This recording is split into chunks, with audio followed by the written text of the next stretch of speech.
Eek. Oh my gosh. I witnessed an unbelievable scene. Right in front of the factory's office, the Shibari Inu we kept was, unbelievably, biting onto a client's skirt. I hurriedly tried to pull the dog away, but just then, there was a dreadful zapping sound. My name is John. Just an ordinary, mere factory worker you'd find anywhere.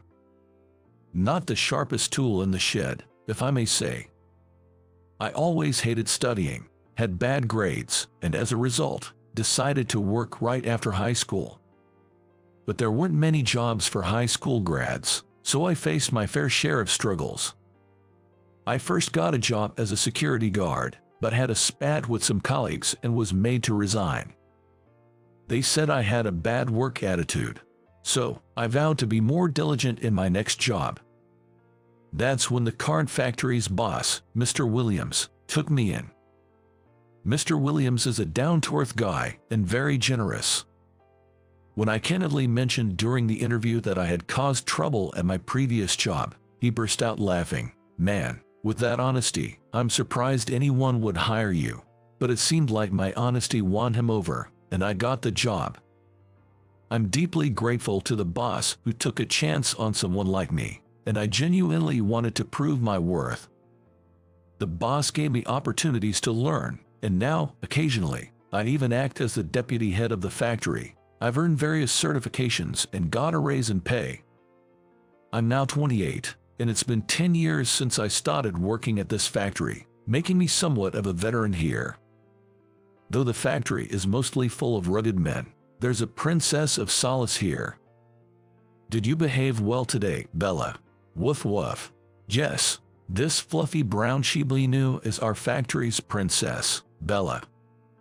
About 5 years ago, she was found abandoned near the factory, and the boss rescued her. Since then, a kennel was set up in front of the office, and everyone takes turns caring for her. But Bella seems to have a soft spot for me, so I often feed her. Look, I brought a toy for you today. And Bella, being a girl, loves fluttery things. She once bit into the office curtain so hard she tore it, proving she can't resist anything that flutters. Because of that incident, Bella isn't allowed inside the office anymore. Since fluttery things are quite rare around these parts, I sometimes give her ribbons or handkerchiefs as toys. But Bella can be a little finicky. If she doesn't like something, she won't even give it a second glance. It seems the handkerchief I brought today was a miss. She didn't look at this at all. In fact, she even seemed a tad displeased. Ahaha, I guess you only like cute things, huh? Woof woof. Such a girl, I thought as I patted Bella's head and walked away. Break time is coming up, so I thought I'd eat my packed lunch with Bella. Just then, a beautiful woman passed by me. I gave a nod as we crossed paths. She was wearing a white skirt and a peach-colored cardigan completely out of place in this greasy factory. She seemed to be headed for the office. Maybe she's a guest of the boss, just as that thought crossed my mind. Woof, woof. From behind, I heard Bella's bark. Turning around, I saw her biting onto the woman's skirt. Darn it. Her toy was a dud today, so Bella's playful urge wasn't satisfied. She must have thought the skirt was a toy. Hey Bella, stop that. I hurried to intervene, but her skirt seemed soft and fluffy. As I rushed over, there was an awful ripping sound. Eek. Oh no, there was a tear in her long skirt, revealing quite a bit. The woman desperately held her skirt, and I quickly pulled Bella away. Hearing the commotion, the boss's wife, who's currently head of administration, came out of the office. Seeing the situation, she said, "Hold on, John. Hold Bella back." She hurried back into the office and returned with a towel, which she draped over the woman's skirt, then escorted her into the office. I pulled on Bella's leash and tied her up at the back of the factory. Had to do it, or she'd likely barge into the office again. No way, Bella. You need to reflect on what you've done for a while. Bella kept whining.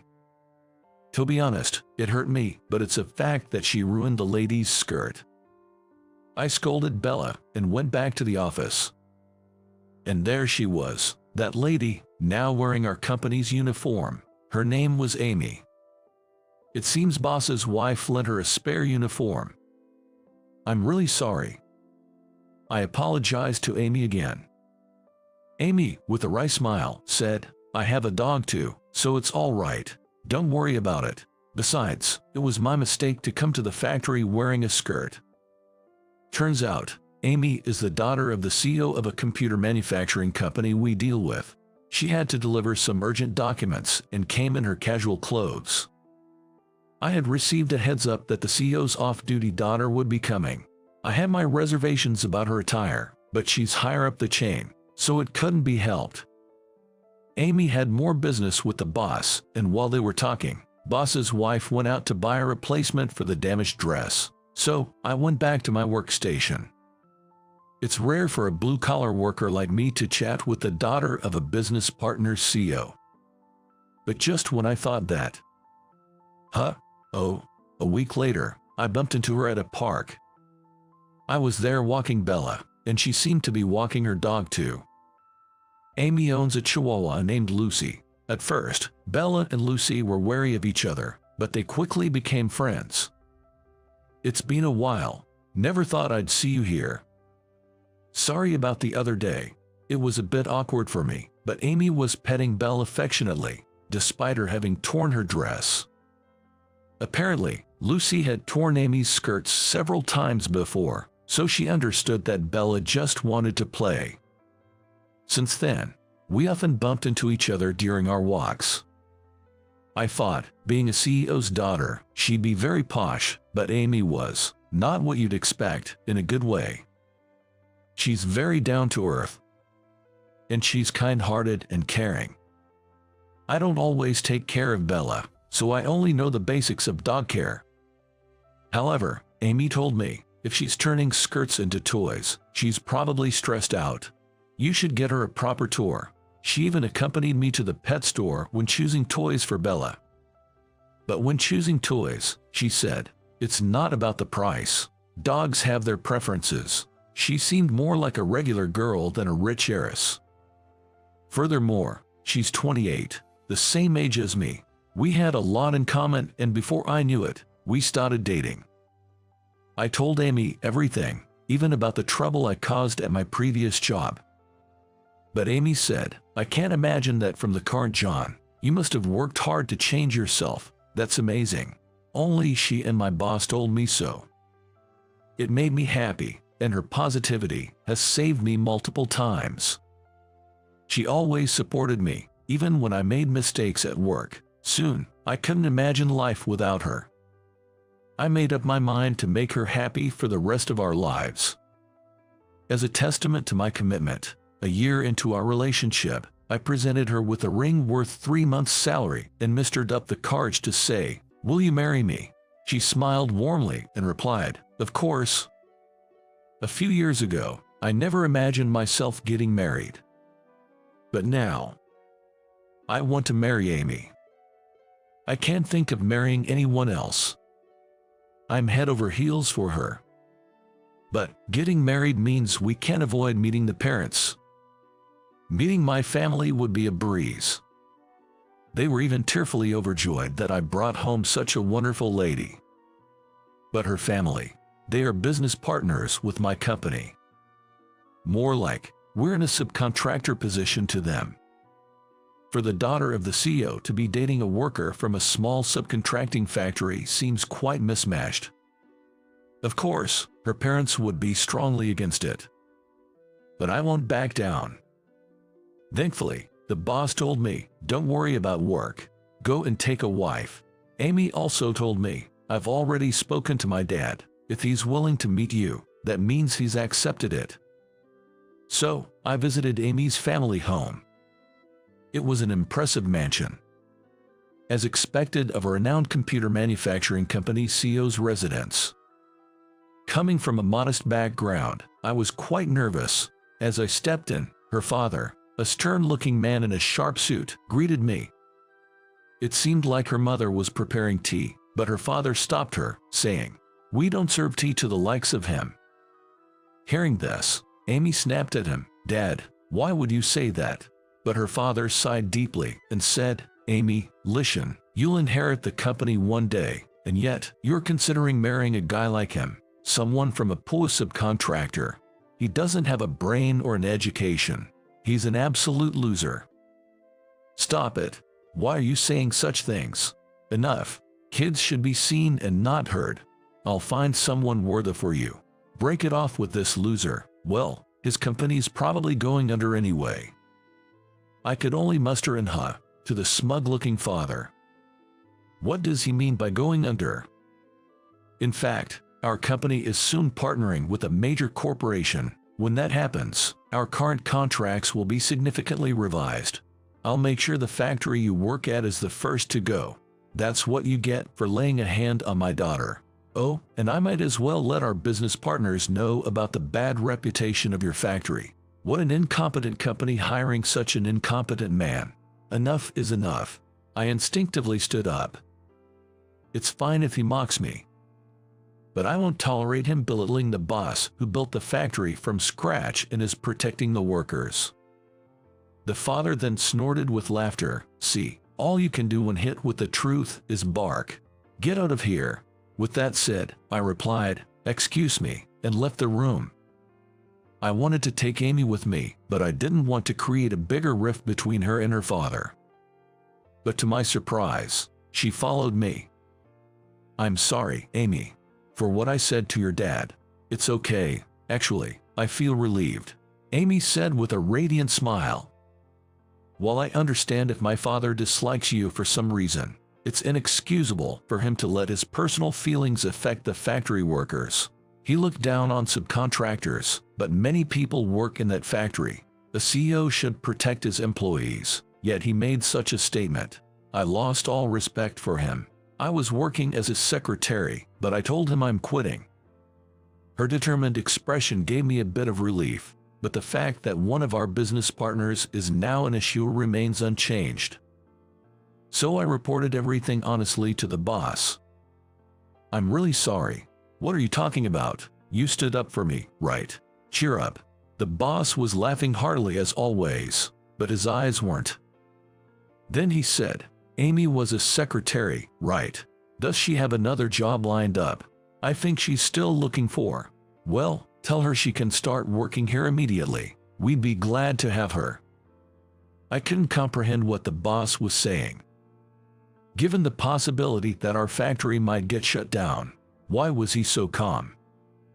While I was still puzzled, the boss started making a phone call, so I decided to head home for the day. But the next day, I witnessed an unbelievable scene. Men in sharp suits were lined up in front of our company, and leading them was none other than Amy's father. I deeply apologize for my behavior. Please find it in your heart to forgive me. Hey now, apologizing to a poor subcontractor, won't that tarnish your company's reputation?" the boss said, giving Amy's father a cold look. What on earth happened? As I stood there in shock. Woof woof.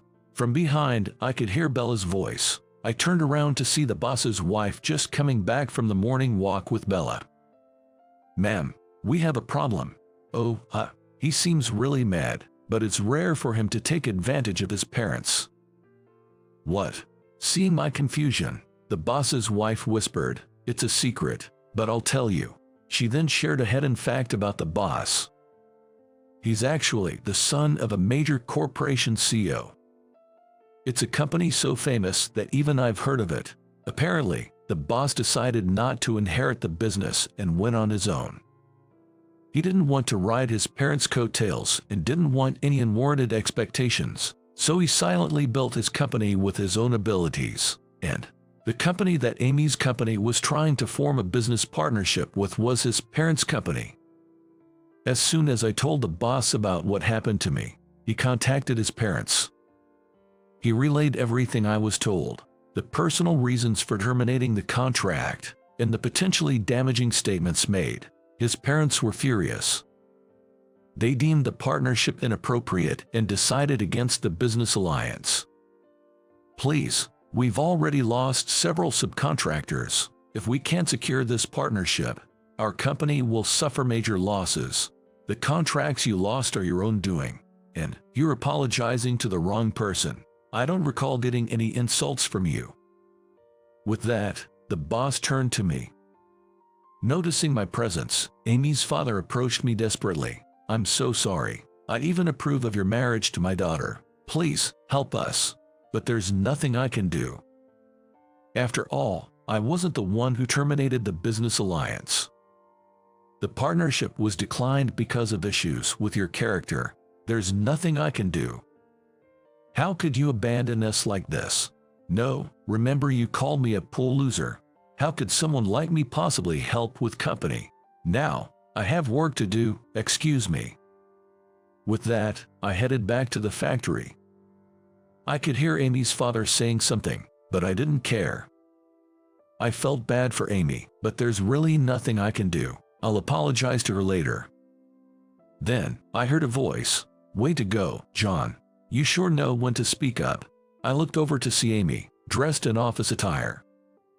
"Amy, why are you here?" "The boss hired me as a secretary. I got the call yesterday and was thinking of signing the employment contract today, but then I saw my dad here." She gave her a smile and added, "You speaking your mind, John. It's really cool. Made me fall for you all over again." "Amy, haha, I'd love to chat more, but the boss's wife is calling me. I'm looking forward to working with you." With that, Amy left. It seemed the relationship between Amy and her father was worse than I thought. She looked quite relieved. A month later. In the end, Amy's father's company lost the business partnership and several subcontractors. They downsized significantly to avoid bankruptcy. However, word got out, and it's been difficult for them to get new contracts. They could go under any day now. It was entirely their own doing. The boss once said, if no one was there to help during hard times, the company would have gone under sooner or later. Some of the employees who were laid off due to downsizing were apparently hired at our factory or the boss's family business. It's the boss's way of tying up loose ends. And as for me, I'm currently undergoing training to become the next CEO. The reason being, the boss and his wife don't have any children, so there's no heir apparent. You've always been hardworking. Plus, Amy's getting the hang of the admin side of things. I can trust the two of you to take over. And so, he began training us to take over the business. There's a lot to learn every day, and it's tough, but it's rewarding and fun. Not only is work keeping me busy, but we're also preparing for our wedding. Every day is hectic, but I have Amy by my side, and the boss, and my colleagues at the factory. Woof woof. Oh right. Can't forget about Bella. Bella played Cupid for us, after all. I truly am blessed with great people around me. So many have helped me out, so now it's my turn to give back.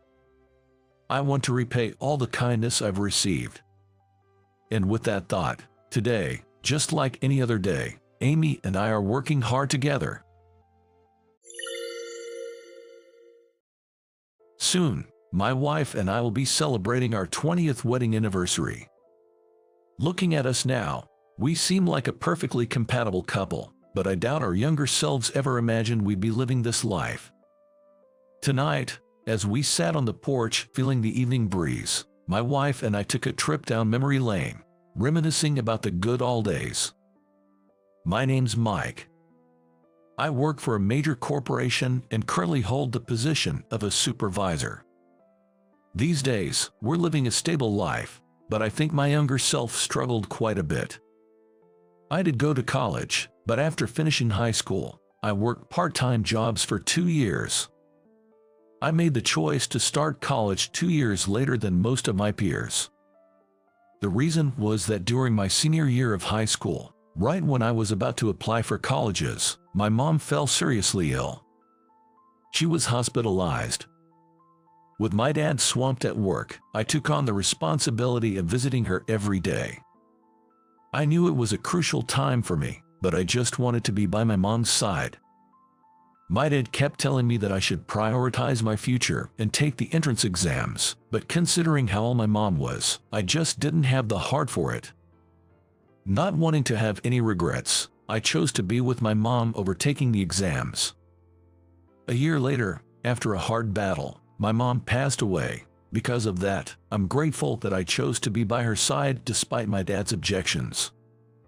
Back in my senior year, only my teachers knew about my mom's hospitalization and how I felt.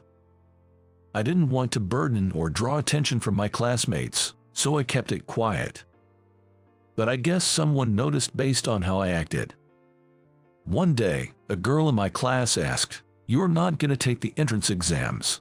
Her name was Lily. She was one of the top students in our class, always competing for the #1 spot. In a word, she was super competitive. She especially hated losing to boys and always tried to outdo them, whether in academics or sports. Because of this, she often acted superior towards boys, and none of the boys could really stand up to her in an argument. "Haven't you been studying lately? Is that why you skipped the test the other day? If you get low scores now, people will laugh at you. So you ran away, right?" Lily said with a smirk. "Sure, I missed the test that day, but it was because my mom had surgery, and I took the day off to be with her. I hadn't told anyone in class about that, and I wasn't planning to." I brushed off Lily with a laugh, but she wasn't the type to let it go. "Your grades are dropping too, so are you gonna work right out of high school? These days, a guy not going to college. I can't understand how we're thinking about your future," Lily said with disdain. Looking back, she was pretty harsh, but at the time, I didn't really care about what she said. After that, I never really spoke to Lily again until the class reunion after graduation. The reunion took place in a large restaurant. I wasn't excited about it because of my mom's situation, but I thought it would be the last time I'd see everyone, so I joined in. But I mostly just stood in a corner, sipping juice and watching everyone have fun. Then, Lily appeared in front of me. "You look so bored, but I guess that's to be expected. After all, you're just a high school grad, a loser." Lily, by the way, had gotten into a prestigious university. "I doubt we'll meet again, but I don't want to talk to losers.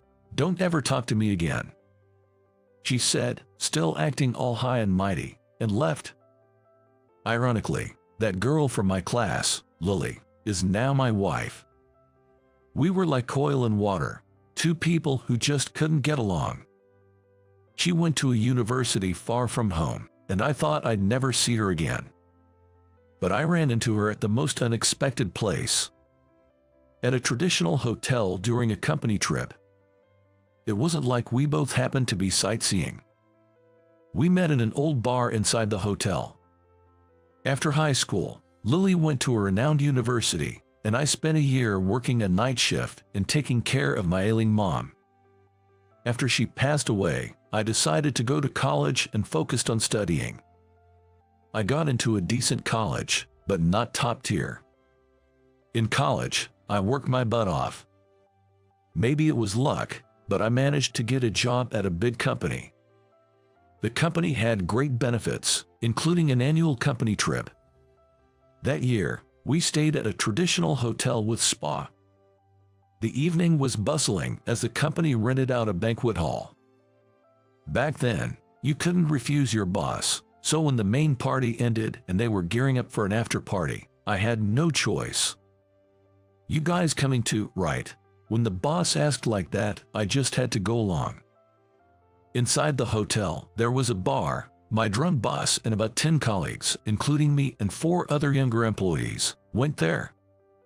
I wasn't excited about it at all, but thanks to the larger group with the boss getting into it, we were able to split between a large booth and a smaller one, and us younger folks got to sit together, which was a relief. The bar had a lady running it, another female employee, and a bartender. Maybe they weren't used to serving such a large group, but we seemed to have caught them off guard. Mostly, The lady and the other woman were bustling around the booth where the bosses sat. Us younger ones just sipped our drinks and tried to kill time, occasionally chiming in with the boss's karaoke. After a while, the female employee came over and asked, "What would you like for your next drink?" "Beer," I replied, and I glanced at her. When our eyes met, we both froze. "Wait, Mike. Lily." I hadn't recognized her with her makeup, but it was Lily from back in the day. "Why are you here?" I asked in surprise, but before we could chat, she was called over by the lady running the bar. "Sorry, I'll be back," Lily said as she walked away. Man, that was unexpected. When I faced forward, I found my colleagues staring at me. "Oh, yay, that surprised me. She was in my high school class," I explained. They responded with "Really?" but bombarded me with questions like, "Is she your ex, or did you have a crush on her?" While I cleared up the misunderstandings, I couldn't deny my heart skipped a beat. I was definitely taken aback by the unexpected reunion, but Lily looked even more beautiful, maybe because of the elegant dress she wore. The moment our eyes met, my heart raced. After about an hour and a half, the bosses, who had had too much to drink, said, "We're gonna hit the hay," and that's when the after party finally wrapped up. As everyone was heading back to their rooms, I told them I'd stay behind to catch up with my old classmate. "Sorry I couldn't really talk earlier. I had to attend to the other tables, but I can't believe we ran into each other here. I'm kind of embarrassed for you to see me like this," Lily said, smiling awkwardly. "But I heard you're working for a big company now, Mike. Didn't you start working right after high school? How did you land a job at such a big firm?" I told her about the time when my mom fell ill during my college application period, how I did part-time jobs after high school, went to college later, and finally got my current job. She seemed genuinely surprised, maybe because I didn't show any signs of these events back then. Curious, I asked, "Weren't you the one who went to a top university? I hope this doesn't sound rude, but why are you working in a bar like this?" Her face clouded as she replied, "Well, it's a long story." Realizing I might have overstepped, I didn't press further. Just then, the owner told Lily, "You can leave for the night." She hinted at letting us enjoy our reunion, reminding Lily to lock up before leaving. With no one else around, Lily seemed a bit hesitant but began, "You never know what life will throw at you." She said she joined a major company after graduating from a prestigious university. Everything was smooth sailing for the first month. But then, something unexpected happened. Lily was pretty back then, but I knew she wasn't the type to seek attention. But rumors spread that there was a cute new hire, and the male colleagues began to fawn over her. However, a senior co-worker in charge of training didn't take kindly to that and seemed to be jealous of Lily. Even though she was just trying her best at work, that trainer told her, "You need to stop getting so full of yourself," and suddenly, she stopped receiving any support regarding her training. The same trainer used to be the center of attention because of her looks, and she probably didn't like that suddenly everyone was interested in Lily. Despite not getting any guidance, Lily tried her hardest to do what she could. But one day, there was a mistake in a task she was paired with that trainer on. Even though it was a task the trainer had done, and it was 100% her mistake, it was pinned on Lily. Being scolded by the boss and asked for an explanation, the trainer began crying and saying, "It's due to my inadequate guidance. I'm sorry. No matter how many times I told her, she just wouldn't do it right, but I swear I tried my best to teach her." Lily, knowing it wasn't her fault, kept her mouth shut and could only tremble. When the boss asked Lily if she had anything to say, all she could muster was, "It was my mistake. I'm sorry." Later, the trainer warned her, "If you spill the beans, I won't forgive you," and continued to be hard on her. Because of the trainer's manipulation, Lily started getting labeled as inept by others. Both mentally and physically exhausted, Lily eventually resigned. She tried to get a job at a large company again, but her past trauma resurfaced during interviews and tests, making her unfit for office work. With student loans to repay and knowing she couldn't be unemployed, she took up nighttime jobs. She had been moving from one job to another due to health issues, but finally settled at a snack bar in the hotel. After all that big talk, look where I ended up, she said, laughing, trying to break the somber mood. I played along and jokingly asked, "Did you realize you were so full of yourself?" Lily laughed heartily and said, "That was the only way I could hold myself together back then. I was so naive," looking back with a wry smile. Once your spirit breaks, it's hard to live strong. Though she looked a bit sad, she said she's still enjoying her life. The night I met with Lily, we ended with, "See ya, take care." We didn't exchange contact details, and it was just a nostalgic reunion that night. Lily lived near the hotel, and I thought I'd never see her again. Yet, 3 years later, I unexpectedly ran into her. And in the most unexpected of places.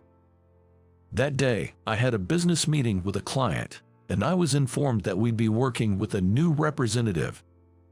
When I saw the new representative's face, my eyes widened. "It's Lily. Nice to meet you again. It's been a while, Mike." Wait, is Lily our new rep?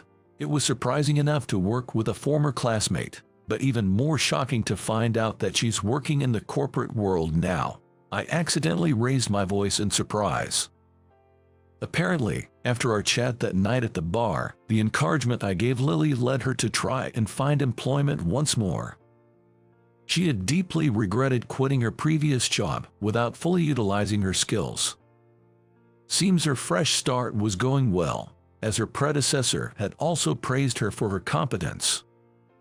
She had looked beautiful that night at the bar, all dressed up and glowing, but now she shone with a natural radiance and a genuine smile. Seeing Lily enjoy her work made me happy. After our meeting, we exchanged contact details. She invited me out for drinks whenever I was free. And so, we found a convenient day to have dinner together. While the joy of our reunion was fresh, we naturally drifted into talking about work. How about doing it this way? Wouldn't this be a better approach? We got really passionate about the topic.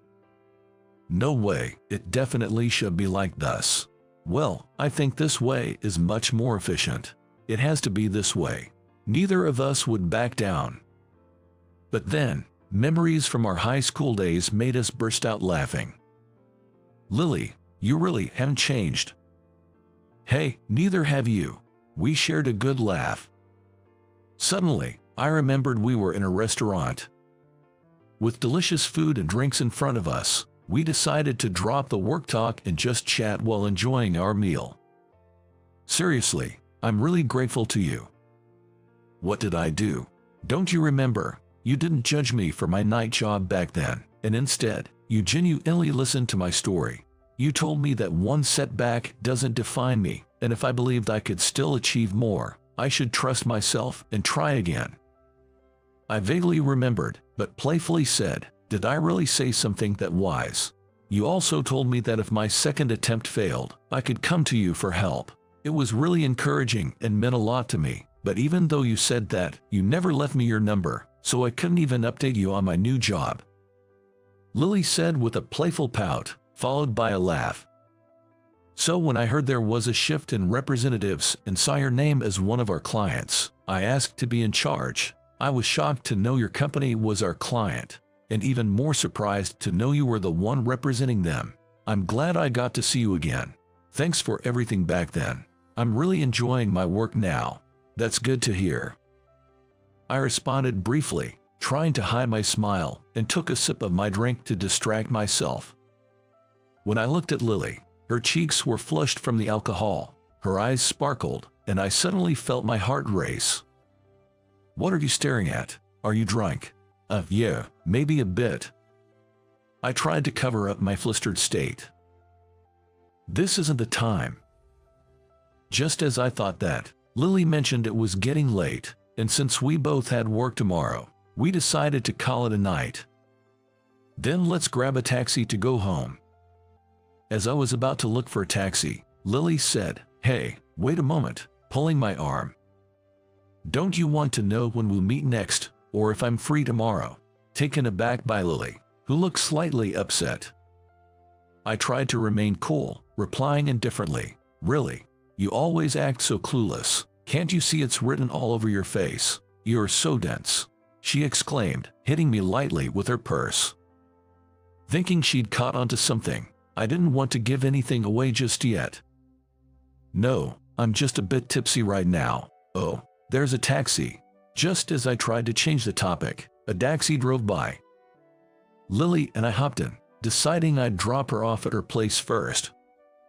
Inside the quiet car, I glanced over to see Lily resting her head on her hand, looking out the window. Her slightly sad reflection appeared on the window. I discreetly took out my phone and texted her, "I'll contact you again. Let's meet up when I'm not tipsy." Noticing she'd seen the message, I gently took her hand. While still looking outside, she squeezed my hand in return. Seeing the smile on Lily's face reflected in the window, I squeezed her hand tightly. The next day, I contacted Lily. We scheduled a date for that week, and that day, I confessed my feelings to her. From that day, our romantic relationship began. And after a while, "Mike, I'm sorry for calling you a loser without a college degree a long time ago. I hadn't properly apologized for that yet." "It's okay, we've both been through a lot," I replied, but a mischievous thought entered my mind. Maybe I won't forgive you after all. As an apology, promise you'll always stay by my side." "Oh, come on.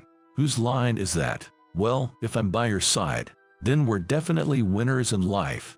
Always with the jokes. But seriously, if we're still together as an old couple, then we've definitely won at life, right?" "Wait, is that a proposal?" I had tried to tease her, but it backfired on me.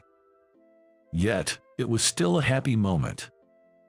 Building on these little happy moments, this year marks our 20th wedding anniversary. Now, we live happily with our middle school daughter and high school son.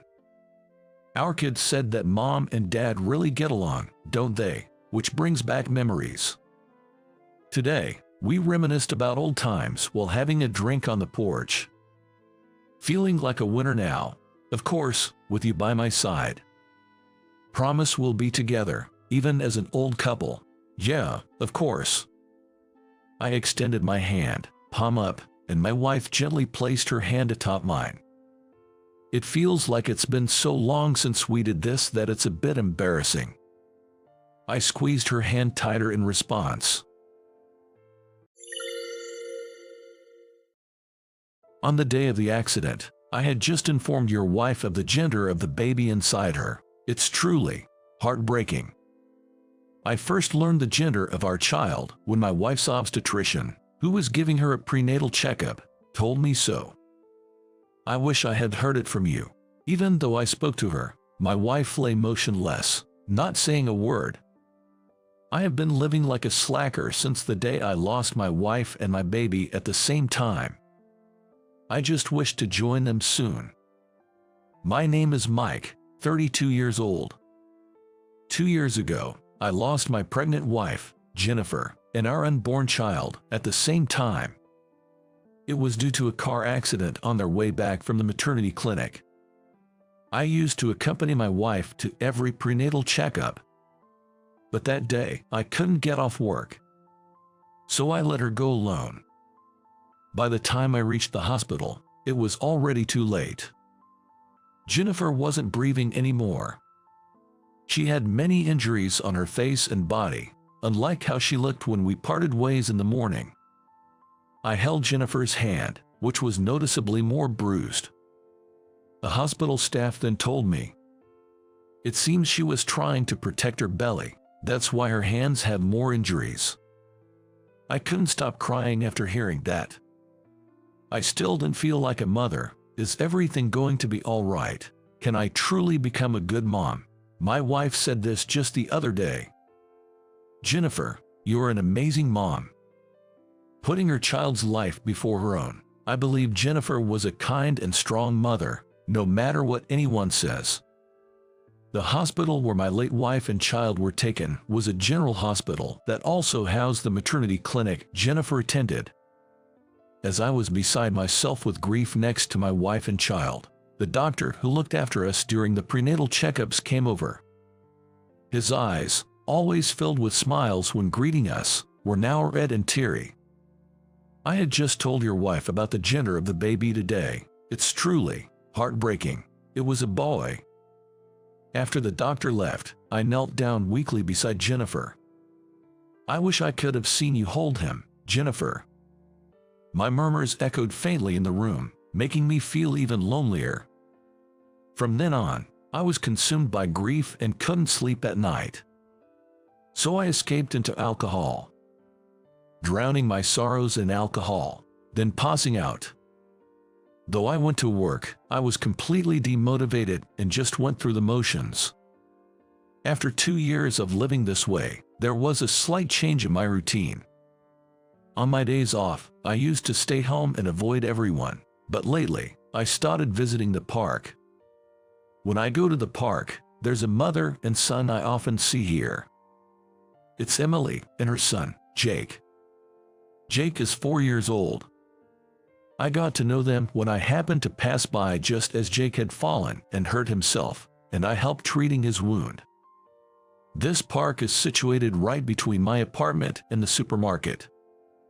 On my days off in the morning, when I head to the supermarket, Jake is often there playing. Naturally, I began talking to Emily, his mother, from time to time.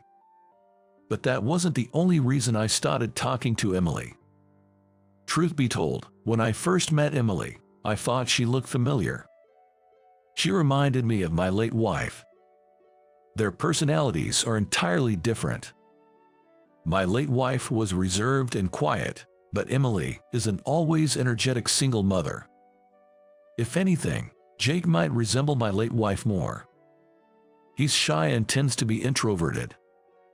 But I've never told Emily or Jake about this. I know it would be awkward to tell someone you've just met that they resemble my late wife, so I've decided to keep it to myself.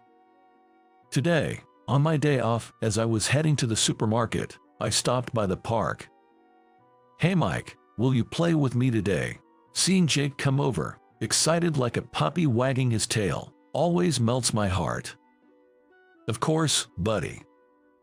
Looking somewhat apologetic was Jake's mom, Emily. "Are you sure it's all right?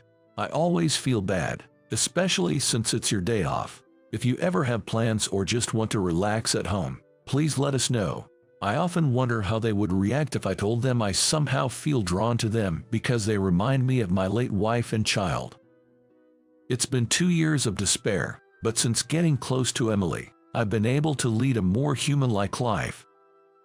Ever since I began seeing Emily and Jake, I've been able to sleep soundly, and I've cut down on my drinking. I used to drink to numb the deep pain.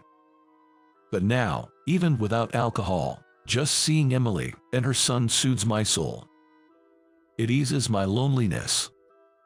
Although it's a good thing, I can't help but feel guilty, as though I'm betraying the memories of my late wife and our unborn child. I fear I might forget the pain of losing them. At times, I've considered not meeting Emily and Jake anymore. But I still end up going to the park before I know it. I can't resist seeing the smiles and laughter of Emily and Jake. Perhaps I'm a terrible husband and father. With these thoughts in mind, one day, Jake fell sick with a fever.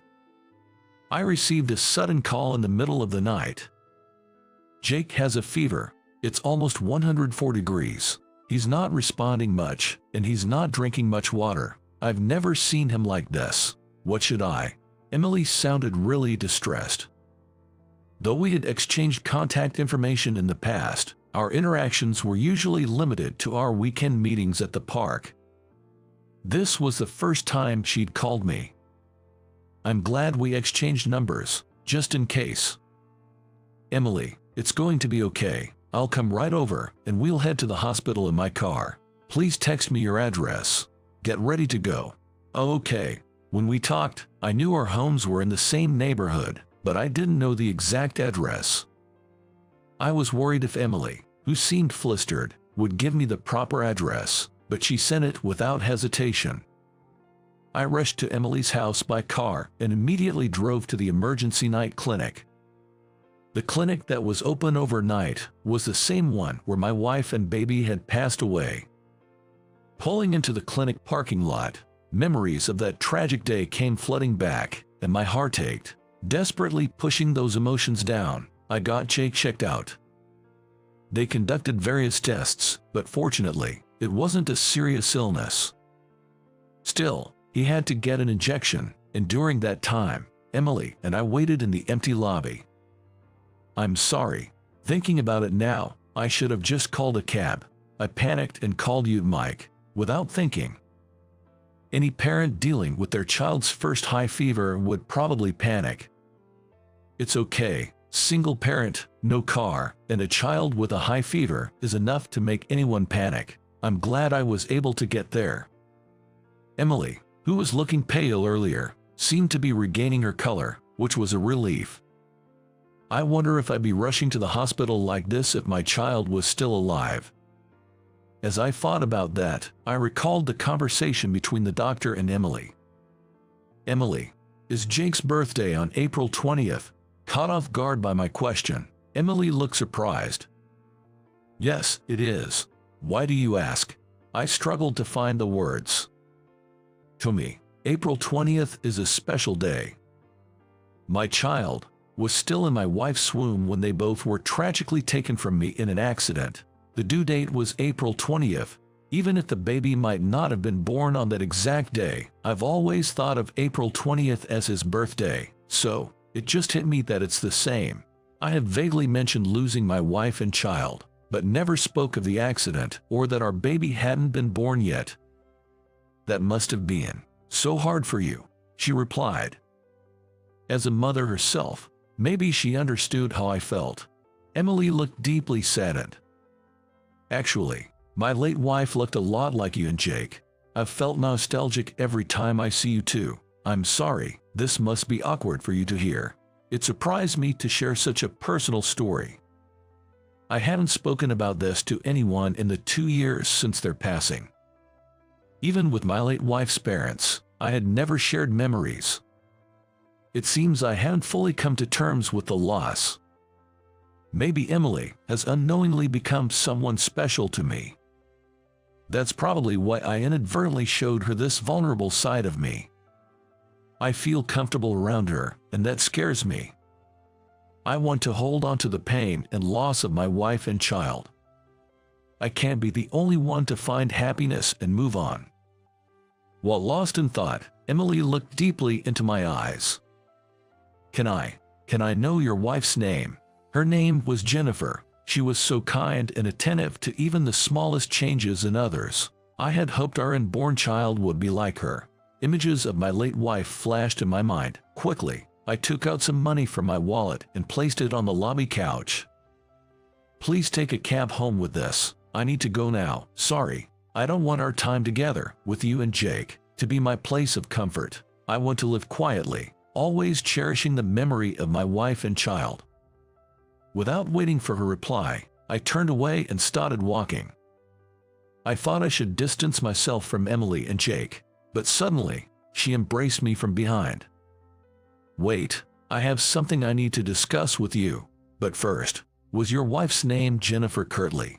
I paused at the familiar maiden name of my long-lost wife and turned around to the woman who had just embraced me, Emily. Did I ever mention my wife's maiden name to you? I was pretty sure I had only told her the first name earlier.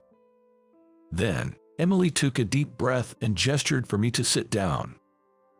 I complied and sat next to her. I knew Jennifer and I were sisters. What? I'm sorry, I don't understand what you're saying.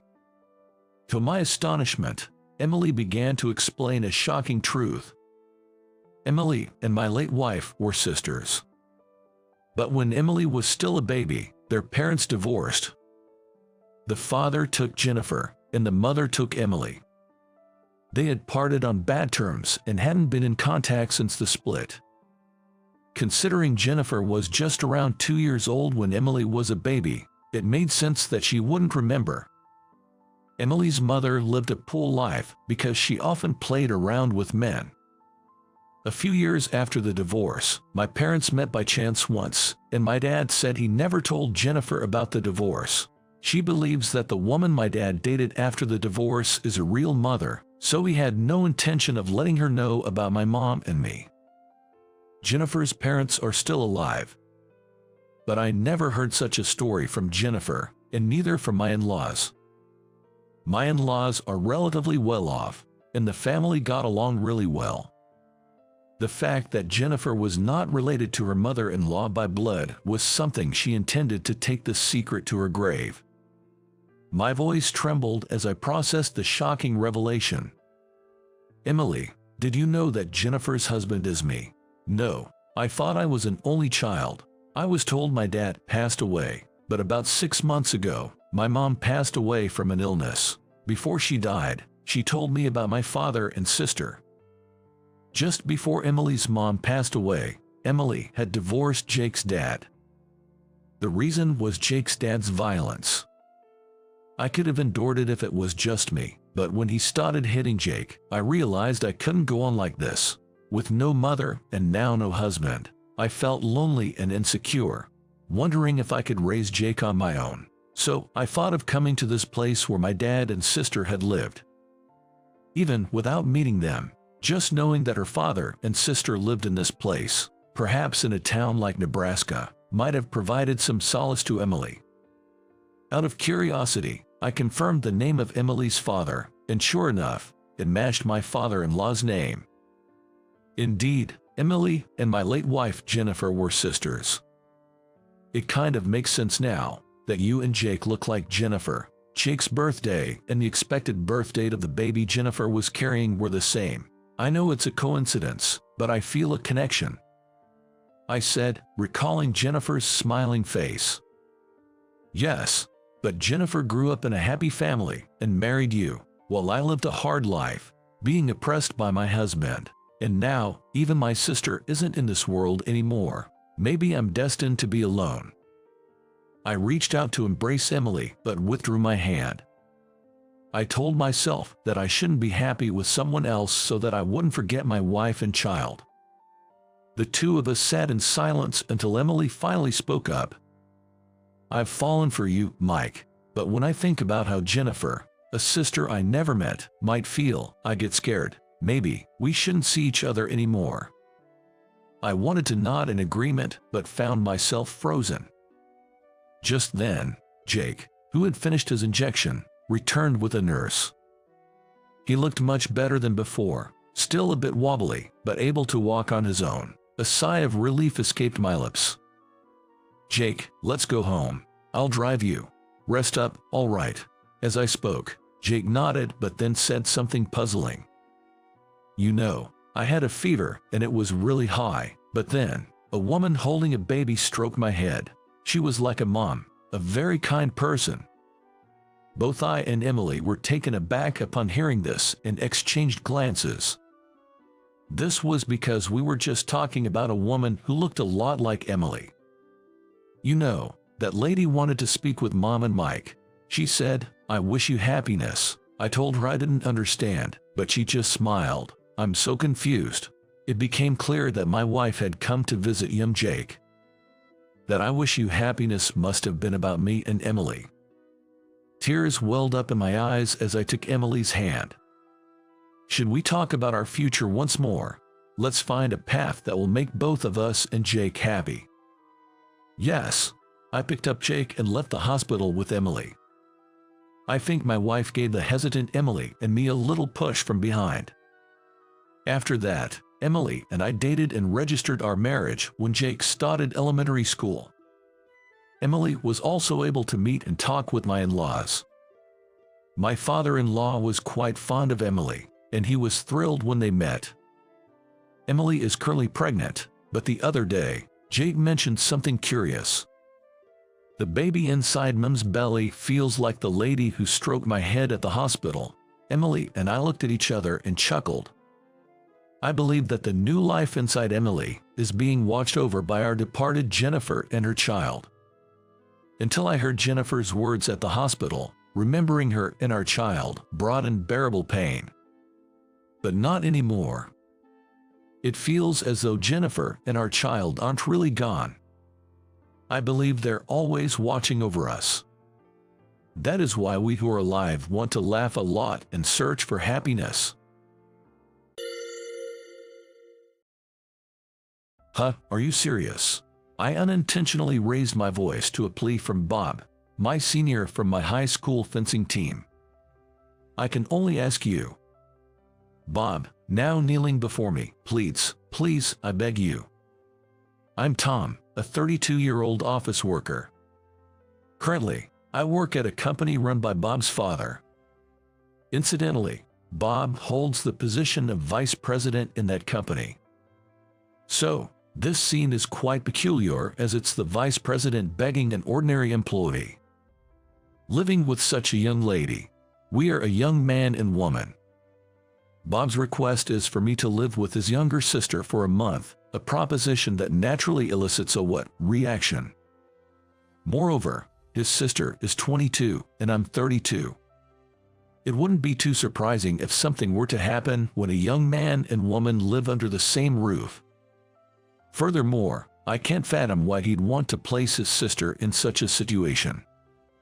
I swear, I wouldn't dare cross any boundaries, but you never know. There's been some stuff, you know, about my dad remarrying, right? Of course, I knew about it. The CEO remarried recently. His previous wife passed away due to illness. The stepdaughter from his new wife seems to be the sister Bob's talking about. You mentioned your younger brother has autism, right? No, he has a developmental disorder. I was surprised that Bob remembered that. I have a younger brother who's 6 years younger than me. He's been diagnosed with a developmental disorder, but to our family, it's just a normal part of life. Being reminded like this feels somewhat strange. I wonder how my brother's condition and living with Bob's sister are connected. My sister has ASD. Bob stated, taking a big gulp from his beer.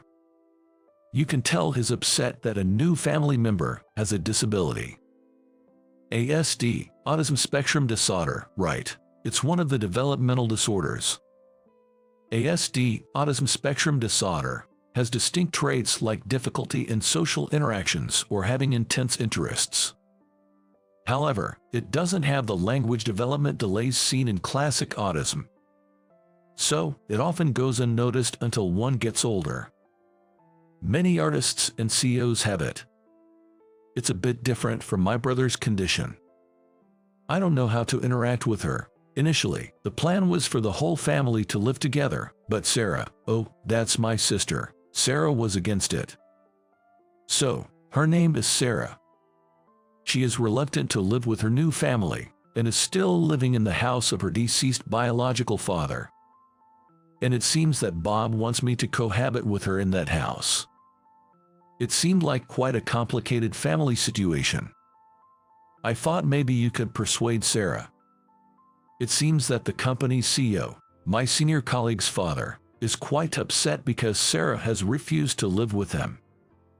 Apparently, there's a wedding reception scheduled for next month at his wife's request. He hopes to establish the new family by then. From what I hear, it feels like it's just for the CEO and his family's satisfaction, but there might be feelings I don't understand.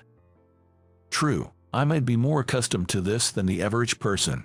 However, forcing something on your sister will be tough. You know that, right, Bob? People with ASD dislike changes. Moreover, their ability to perceive others' emotions is significantly lacking. Living with others would be nothing but a burden for her. Please help. My dad's been so down. I really want to do something for him. So, almost pushed into it by Bob, I began a temporary cohabitation with his sister, Sarah. There was one thing Bob warned me about. Never flirt with my sister. When I first met Sarah, I was taken aback. She looked like a living doll, with porcelain-like skin and soft, long hair. Her features were so perfect that she looked almost unreal, and I couldn't sense the vitality you'd expect from a living person. I knew it's one of the traits of ASD, but she never made eye contact with me. Living together was going to be quite a challenge. "My name is Tom. Nice to meet you." Without trying to force eye contact, I spoke slowly. Then, Sarah gave a slight nod and said, "Nice to meet you." Her voice sounded like a gentle ringing bell. It made me think that everything about her was delicately crafted. And so, our shared life began. Originally, after her parents' divorce, Sarah lived with her biological father. It seems that around the time her real father passed away due to illness, her mother remarried. The sudden change in environment seemed to have caused Sarah a bit of panic, and her new family didn't know how to handle her. I took the first week off from work to adjust to our new living situation. A break to settle into the new life. The house where Sarah lived was an old American-style house. What was different was that there was a studio. Her father had been a sculptor. Having grown up seeing that, I heard Sarah chose the same path. She spent most of her time in the studio. If you talked to her, she would respond properly, and when the gallery owner she had a contract with visited, she handled it well. She wasn't having any problems with daily life. "From today, I'll be making dinner," I called out from the entrance of the studio. Sarah, engrossed in her work, didn't turn around. It's proof that she's immersed in her own world. I talk to her, little by little, even if she doesn't respond. I chat about daily stuff, and sometimes I share my memories. The key is not expecting her to relate to my stories. I repeat myself slowly until my voice becomes mere background noise for Sarah. On the 5th day of living together, there was a change in Sarah. When mealtime comes, she sits promptly at the table, waiting for the food I've prepared. Once the dishes are laid out, Sarah rearranges them according to her own rules. I try my best to remember those rules. I create a comfortable space for Sarah. "Tastes good." When I ask, Sarah provides a detailed response. She doesn't just say it's delicious. She specifies things like, "The seasoning on this ingredient is perfect and wonderful," aiming to convey the exact sense of delicious. I nod in agreement as I listen. This became our routine. "Tom, look at this." While I was working remotely in the living room, Sarah, coming out of her studio, called me over. In her hand was a small wooden horse carving. Its smooth curves were unique, making it look rather mystical. "It's beautiful, isn't it?" "This is beautiful, right?" It was surprising to see Sarah, who usually struggles with empathy, seeking affirmation from me. Seeing her overcome her challenges made me adore her even more. "It's beautiful, truly. Everything you create has this smooth, mystical, beautiful essence." Hearing my thoughts, Sarah nodded with joy. In truth, the first time I saw one of Sarah's sculptures, I was floored by her talent. It made me think, this is what they mean by gifted. The world I see must be entirely different from the one Sarah perceives. Through her works, I witness a world I've never seen before. A delicate and beautiful world, a universe only Sarah inhabits. I wonder if someday I'll become a part of that world, but I shake off that daydream. I'm reminded of a promise with Senior Bob. Though I doubt I'd ever cross that line, I can't help but think about it. Gazing at Sarah's delicate profile, reminiscent of fine glasswork, I let out a small sigh. As she got used to my presence, Sarah began initiating conversations. "Why do you stay in this house, Sarah? Is it because of your studio? Didn't they build you a new one in the other house?" I heard the CEO, preparing for a remarriage, had an additional studio built for Sarah. Everything's been set up perfectly for her arrival. Sarah furrowed her brow slightly in response to my question. It's the expression she has when she's trying to convey something. Whenever she wants to ensure I understand her precisely, she does that. I wait patiently for her to speak. If I leave this place, I'll forget about my dad, she said, looking down. Sarah isn't ready to embrace a new life. Accepting her father's passing is already challenging, let alone adjusting to her once estranged mother and new stepdad. Change is hard. It's hard for me. The pace at which I experience time feels different from others, making everything chaotic, and I lose my sense of self. The moment Sarah first opened up about her feelings, I felt tears welling up. The one struggling the most with the gap between herself and others is Sarah. She wishes to blend in, but it's not easy. People with ASD often find it challenging to fit into society. They don't necessarily see that as a good thing. They suffer more than we might imagine. Thanks, I got the message.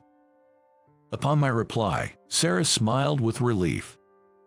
It's often said they have limited facial expressions, but once you get used to them, you can detect even the slightest change. I felt that what Bog's family lacked was the readiness to accept Sarah. We've only got a week left of living together. How's everything going with you guys? During the day, Bob had invited me to lunch, and I had been out and about for the first time in a while. When you get used to working from home, leaving the house becomes a hassle.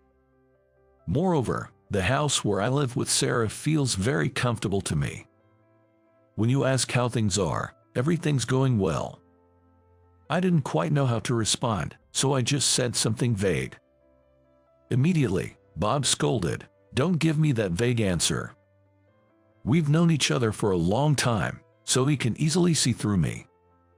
Sarah is a wonderful young lady. She's just a bit more delicate than others. I get the concept of becoming new family members, but pushing that on her too quickly just won't work." I really wanted to say, "It's your ego talking," but I held back. I do have some social skills, after all. "Do you think Sarah is against this marriage?" Bob asked hesitantly, showing me he was trying to be considerate. Seeing this side of Bob, who's usually bold and forthright, was quite unusual for me. I vaguely remembered he's always been bad with sensitive topics. It's not that she's against it, it's just hard for her to accept right now. I conveyed to Bob what Sarah had shared with me. I explained how important it was for Sarah to spend time in that house, cherishing memories of her real father. "I understand that, but..." Bob made a face as if he'd swallowed a bitter pill. He probably didn't want to see the dejected look on his dad's face. Everyone's pulling each other in different directions with their caring feelings. If someone doesn't give in, they risk tearing the family apart. We should give it more time, I firmly told Bob, who replied, "Got it," without much enthusiasm.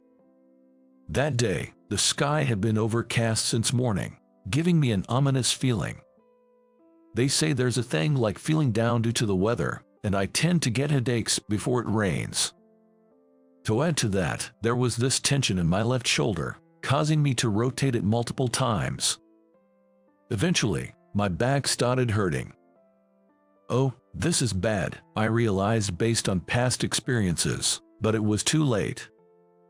I felt a sharp pain in the depth of my left chest and sat down on the spot.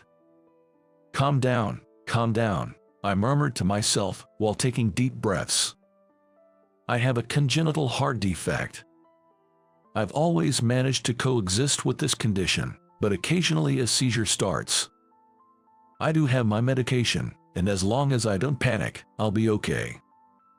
I repeated it in my head like a spell, thinking of my mids, and suddenly realized I'd been careless, as I hadn't had a seizure recently. I left them at my apartment, having started living together with Sarah. I had the pills I take after every meal. Realizing I'd forgotten the meds I take during seizures, I wanted to kick myself for my past carelessness. Tom, "What's wrong?" Perhaps hearing me fall, Sarah, who usually doesn't leave her studio, peeked out from the entrance of the living room. Seeing me, clutching my left chest and groaning, Sarah's face turned pale. She immediately turned on her heel and ran to the studio. I assumed she had fled to the place she felt safest due to the unexpected crisis, but Sarah returned, her face still pale. She held her cell phone in her hand. While looking at me, she seemed to be calling 911. Listening to the instructions from the other end, Sarah reassured me.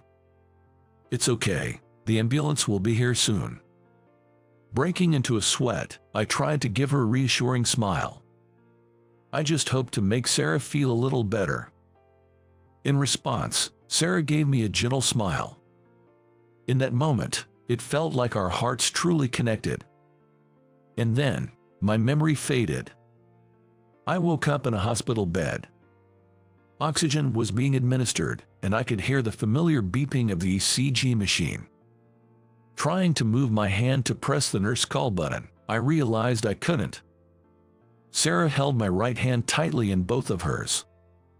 She was bowed down, pressing her forehead to her hands in prayer. "She's so beautiful," I thought. Feeling the cold touch of Sarah's fingertips, my affection for her deepened. "Sarah, I'm okay now." I wanted to sound more reassuring, but all that came out was a hoarse whisper. Hearing my voice, Sarah looked up with a startled expression. Our eyes met for the first time. In her clear, beautiful eyes, I saw my weakened reflection. "Are you really okay? You're sure you're okay?" Sarah kept asking. I kept reassuring her, "I'm fine," over and over. I kept reassuring Sarah, "I'm not in pain anymore and I'm fine," over and over until she was convinced. At some point, a nurse entered and scolded us, asking, "Why didn't you use the call button?" Sarah and I shared a brief laugh. "Why, you ask? That's something only Sarah and I would understand." I believe by sharing these little secrets, I'll get closer to Sarah. In the end, our living together had to be paused due to my hospitalization. I wanted to get discharged as soon as possible, but I was told some tests were necessary. Every day, Sarah came to visit me in my hospital room. Whenever she was leaving, she'd always ask, "When are you coming back?" I guess this is when one person finds another truly dear. I pondered whether feelings of liking someone stack up like layers in a mill of fuel and eventually grow into cherishing, missing, or loving someone. Our life together continued even after I got discharged. Today, I'm meeting up with Sarah and her parents to introduce them. Bob seemed to feel guilty towards me. "Did I push you too hard? Did the stress make your seizure worse?" Bob apologized to me multiple times with such concerns. Honestly, it made me feel a bit awkward. Seeing Bob's different demeanor, I began to sweat nervously. "It's okay. Seizures are unpredictable. Sometimes they happen, sometimes they don't." I took out what I thought was a handkerchief from my pocket to wipe my forehead. But the next moment, I was startled. I genuinely thought my heart would stop. Because I realized that I wasn't holding a handkerchief. If there is a God, I prayed he wouldn't let Bob notice. But it seemed like my prayers went unanswered. Bob was staring at me with wide eyes. In my hand, I held not a handkerchief, but a piece of Sarah's cute underwear. I recalled that right before coming here, I had been helping Sarah with the laundry. It seems I mistakenly put Sarah's underwear in my pocket, thinking it was a freshly washed handkerchief. Such a thing normally wouldn't happen. But here we were, facing this bizarre situation. I swear it wasn't intentional. But would that excuse even matter? "Bob, please calm down. This was an accident, a surprising mishap, that's all," I tried to explain, holding up the underwear with the cute ribbon for Bob to see. Just put it away. It's embarrassing." I could feel the piercing stares of the staff from the corner of my eye. I felt like yelling out loud that it was just an accident. You haven't flirted with Sarah, have you? Bob inquired, trying to make sure. I raised my right hand and replied, I swear I haven't laid a finger on her. Of course, I haven't. But I do feel like our hearts are connected. I haven't laid a hand on her, I haven't. I've been sensing some affection from Sarah bit by bit. I hope so. I smiled broadly and replied, it's all good, as Bob, who looked at me with suspicious eyes, glared at me. A few days later, I took Sarah to a fancy restaurant. I'm nervous in this high-end place that I don't usually go to. It feels like a blind date. Today is the day when the new family meets. Somehow, I ended up attending too. Probably to make Sarah feel at ease. The first to show up was Sarah's mom. The CEO, in other words, Sarah's new dad, would be a bit late. Sarah's mom said to Sarah, it's been a while, but Sarah didn't respond. Seeing Sarah's usual attitude, her mom sighed heavily. She apologized to Bob, I'm so sorry. Why apologize when there's no need? It seems like Sarah's mom doesn't really care for Sarah. I have a feeling I'm right. She's nervous, maybe afraid she might say something disrespectful to her mom's new husband. Proving that, she kept complaining to Bob, saying there was no need for such a meeting. Seeing her mom's attitude, I felt a bit disgusted. She could be more supportive of Sarah. But it might be unavoidable. Originally, Sarah's mom left home without Sarah. She probably never imagined Sarah would come back to her.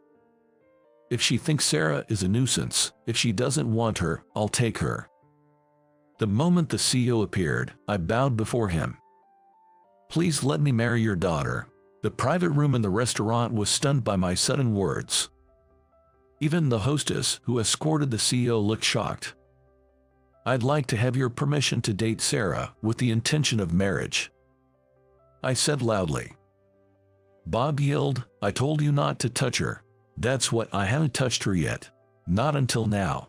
I couldn't help but raise my head and shout back. The CEO and Sarah's mom exchanged glances and laughed. You're serious? I nodded vigorously in response to the CEO's question. Sarah feels the same way. I made it clear and turned to Sarah for her agreement. But where Sarah was sitting, she was nowhere to be seen. Where'd she go? Scanning around, I noticed she had somehow made her way to the garden, gazing at the carp in the pond. Tom, they're beautiful. Catching my gaze, Sarah's eyes sparkled as she said that. I mean, we're discussing something more important here. I scratched my head and sat down next to her in the garden. 3 big carp were leisurely swimming around. Oh, you're right. They're lovely, Sarah. Sarah smiled brightly at my reply. In the end, the family gathering turned into a meet and greet between me and Sarah's parents, and I was bombarded with questions until I was exhausted. I want to wear a traditional white wedding gown, Sarah suddenly said, leaning in close to my face. Just picturing Sarah in a white gown made my heart race. She'd no doubt be the most beautiful bride in the world. 6 months later, I was lucky enough to marry a bride as beautiful as an angel. Bob told me I stole his family, but well, that's a separate matter. Bob will just have to find a new family on his own. Bob, you should hurry up and find someone to marry to. Bob chuckled and said, mind your own business. Now, Bob frequently visits us, becoming like a brother-in-law. Life's full of unexpected blessings, and that's what makes it enjoyable.